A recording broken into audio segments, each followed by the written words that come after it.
हाय दोस्तों, welcome back to Codex Honey. आज हम शुरू कर रहे हैं एक बहुत ही इंपॉर्टेंट सीरीज सॉफ्टवेयर टेस्टिंग की।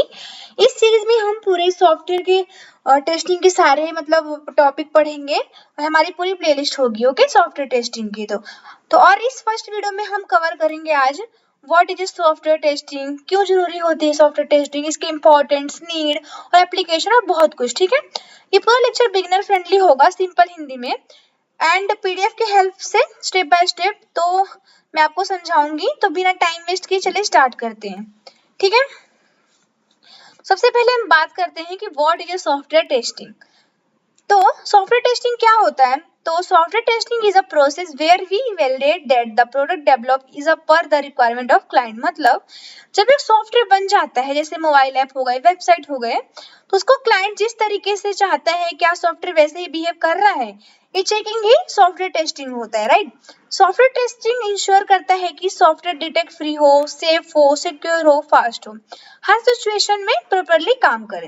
राइट, टेस्टिंग के थ्रू हम चेक करते हैं उसकी security issue, load capacity, user experience और एक्यूरेसी, ये सारी चीजें हम चेक करते हैं। ठीक है, अब नेक्स्ट लाइन की बात करें तो software development and software testing both are ongoing process as every time new functionality get added it is the tested for accuracy.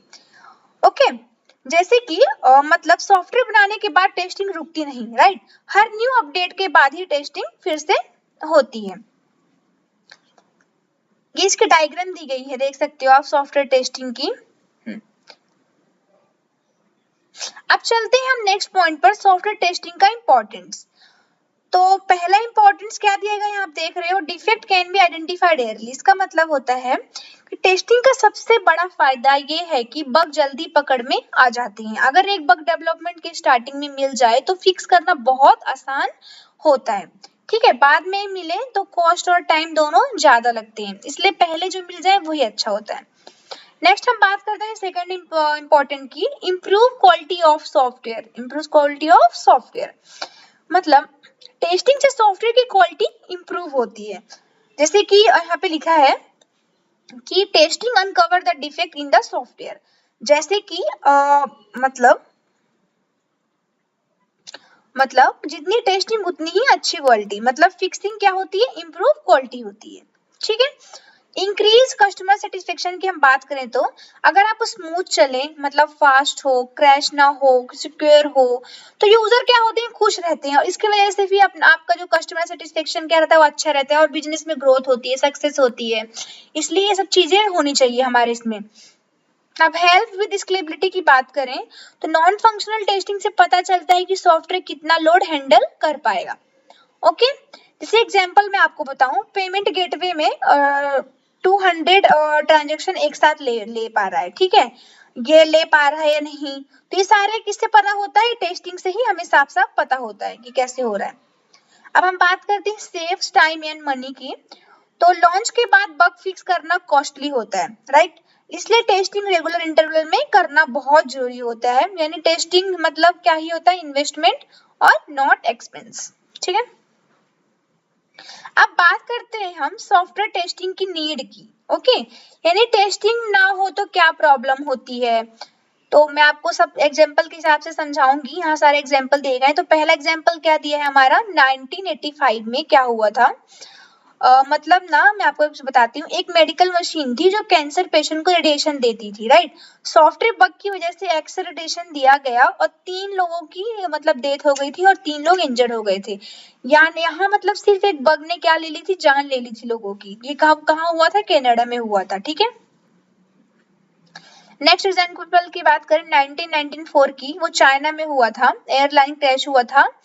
तो इसमें ना सॉफ्टवेयर एरर की वजह से ना पिच कंट्रोल मेल फंक्शन की वजह से प्लेन क्रैश हो गया था और 264 लोगों की डेथ हो गई थी।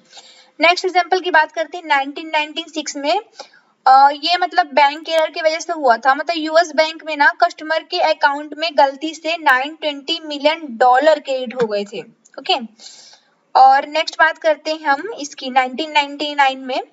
तो 1999 में मिलिट्री सैटेलाइट फेलियर की वजह से मतलब $1.2 बिलियन का सैटेलाइट सॉफ्टवेयर बग्स के कारण फेल हो गया था। फिर नेक्स्ट हम बात करते हैं 2015 में, यहाँ पे जो दिया गया है, फाइटर प्लान 5-35 इशू की वजह से प्लान इनमें टारगेट डिटेक्ट नहीं कर पा रहा था और सॉफ्ट मतलब वो हो गया था। ठीक है, फिर हम बात करते हैं स्टारबक की, जो यहाँ पे दिया है, देखो यहाँ पे स्टारबक पीओएस फेलियर की वजह से सॉफ्टवेयर क्रैश में यूएस और कनाडा के 60% स्टोर बंद करवा दिए गए थे। ठीक है, फिर हम लास्ट एग्जांपल की बात करते हैं निशान एयरबग इशू की। 1 मिलियन कार रिकॉल की वजह से एयरबग सेंसर सॉफ्टवेयर फेलियर हुए थे। ठीक है, तो ये सब एग्जांपल एक ही बात बोलते हैं कि सॉफ्टवेयर टेस्टिंग लाइफ, मनी और बिजनेस सब बचाता है। ठीक है, अब हम नेक्स्ट टॉपिक पढ़ते हैं एप्लीकेशन ऑफ सॉफ्टवेयर टेस्टिंग की। चलिए इजी लैंग्वेज में इसको समझते हैं। तो पहला एप्लीकेशन क्या दिया है यहाँ पे, कॉस्ट इफेक्टिव डेवलपमेंट। ठीक है, जैसे कि हम बात करते हैं ईयरली टेस्टिंग जो होती है वो क्या करती है, मतलब जो ईयरली टेस्टिंग अगर हमने की तो वहाँ पे ना मतलब ईयरली बग डिटेक्शन मिल जाता है, राइट, लेस कॉस्ट मतलब होता है। और विदाउट टेस्टिंग हुआ तो क्या होता है, तो अराउंड डिजाइन बन जाती है, प्रोडक्ट यूजलेस हो सकते हैं। ठीक है ना, तो इसलिए ये कॉस्ट इफेक्टिव डेवलपमेंट में एप्लीकेशन है। तो yearly testing and without testing में क्या क्या कारण होते हैं।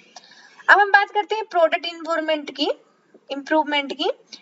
तो इम्प्रूवमेंट में एसडीएलसी के हर फेज में टेस्टिंग प्रोडक्ट को कंटिन्यूअसली इम्प्रूव करती रहती है। अगर टेस्टिंग स्किप हो गई तो क्या हो सकता है, फाइनल सॉफ्टवेयर कभी स्टेबल नहीं बनेगा। ठीक है, तो इसलिए प्रोडक्ट इम्प्रूवमेंट बहुत जरूरी है। टेस्ट ऑटोमेशन की हम बात करें तो ऑटोमेशन टेस्टिंग डायरेक्टली स्टार्ट नहीं होता, पहले मैनुअल टेस्टिंग होता है, फिर प्रोडक्ट स्टेबल होता है, फिर ऑटोमेशन पॉसिबल होता है। जैसे कि ऑटोमेशन कभी भी नहीं हो सकता अगर रिक्वायरमेंट बार बार चेंज हो रही हो तो। ठीक है, नेक्स्ट हम बात करते हैं क्वालिटी चेक की। टेस्टिंग बहुत सारे क्वालिटी चेक करती है। सबसे पहली क्वालिटी तो फंक्शनलिटी, मतलब सॉफ्टवेयर सही काम कर रहा है या नहीं। सेकंड क्या है, सेकंड है रिलायबिलिटी, मतलब कंस्टेंट्स काम करेगा या नहीं। फिर थर्ड क्या दिया गया, यूजेबिलिटी, मतलब यूजर फ्रेंडली है या नहीं। फिर एफिशिएंसी, मतलब कि फास्ट एंड ऑप्टिमाइज है या नहीं। मेंटेनेबिलिटी, मतलब कि इजीली अपडेट हो सकता है नहीं। पोर्टेबिलिटी, मतलब डिफरेंस डिवाइस में काम करता है नहीं। तो ये सारे फॉर्मूले इंश्योर करते हैं कि सॉफ्टवेयर प्रोफेशनल लेवल का हो, राइट। तो आज के लेक्चर में हमने complete introduction to software testing cover किया। चलो एक शॉर्ट रिकैप करते हैं। तो पहले हमने क्या पढ़ा कि सॉफ्टवेयर टेस्टिंग क्या होता है, इसकी इंपॉर्टेंस पढ़े, फिर नीड फॉर टेस्टिंग पढ़ा, रियल वर्ल्ड ट्रैगिंग इंसिडेंट पढ़ा, फिर एप्लीकेशंस पढ़ा, क्वालिटी पैरामीटर पढ़ा। तो ये पूरा फाउंडेशन बनाता है हमारे नेक्स्ट टॉपिक के लिए। तो नेक्स्ट क्लास में हम कवर करेंगे type of software testing, manual and automation. ये बहुत इंपॉर्टेंट टॉपिक है और बिगिनर के लिए मस्ट वॉच। अगर आप आईटी या क्यूए टेस्टिंग में करियर बनाना चाहते हो देन इस प्लेलिस्ट को एंड तक फॉलो जरूर करना। ओके, अगर वीडियो आपको हेल्पफुल लगा हो तो लाइक जरूर कर देना और शेयर भी कर देना, कमेंट भी कर देना। चैनल को डक्सनी को और प्लेलिस्ट फॉलो करो। मिलते हैं नेक्स्ट लेक्चर में, तब तक कीप लर्निंग कीप ग्रोइंग।